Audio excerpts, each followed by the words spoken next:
বিসমিল্লাহির রহমানির রহিম। আমাদের গত 28 তারিখ তার বিভিন্ন কালবৈশাখীর জোরে যে আমাদের ইউনিয়নে ব্যাপক হারে আমাদের ক্ষতিগ্রস্ত হয়েছে। যে অনেকের ঘর বাড়ি গাছপালা ফসলাদি নষ্ট হয়েছে, যা কিনা সকল অবগত আছি।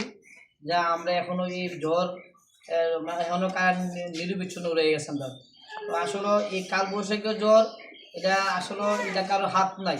হ্যাঁ, তো যে ক্ষয়ক্ষতি হয়েছে এগুলা আমরা সর্বক্ষণ আমরা চেষ্টা করছি আপনাদের পাশে থাকার জন্য। উপজেলা প্রশাসন, ইনু মহোদয় এবং দুর্যোগ ব্যবস্থাপনা প্রিয় মহোদয় সহকারে আমরা প্রতিটি ঘর প্রতিটি জায়গায় আমরা পরিদর্শন করছি। তো সেই সুবাদে আমাদের জননেতা মুশফিকুর রহমান সাহেবও এই আপনাদের খোঁজখবর নিয়েছেন এবং তালিকাও পাঠাইছি।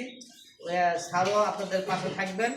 এবং পরিস্থিতিতে সরকারি অনুদান ছাড়া আরও ব্যক্তিগত বলেন, সরকারি বলেন, যাই অনুদান আছে সে দিবে।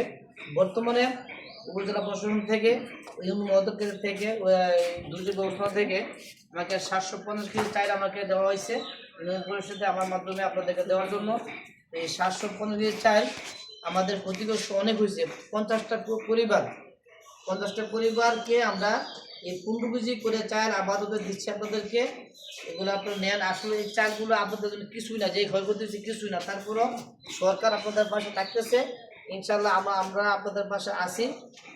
ইভেন আমাদের এমপি মহোদয়ও আপনাদের কথা দিচ্ছে যে আসলে নেক্সটে পরবর্তী কিছু আসলে বা উনি আমাদের পাশে থাকবে এবং সর্বোপরি ঢাকা কর্মী ওই ডাটা খোঁজখবর রাখতেছে।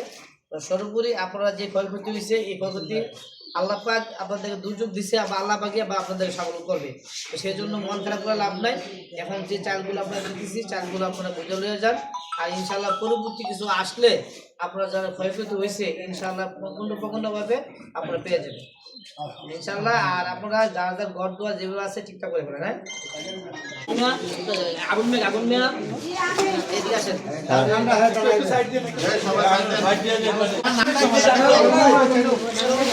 এই তুই সরস, তুই এই জামাল আর তবে একটা রাত দিস।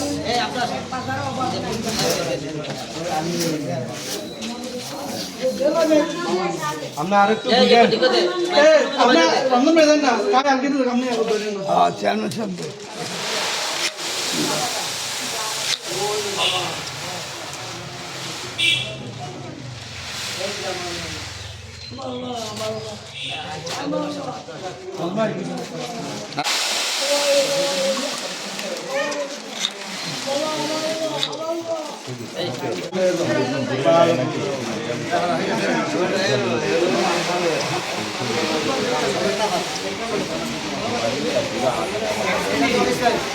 আগুন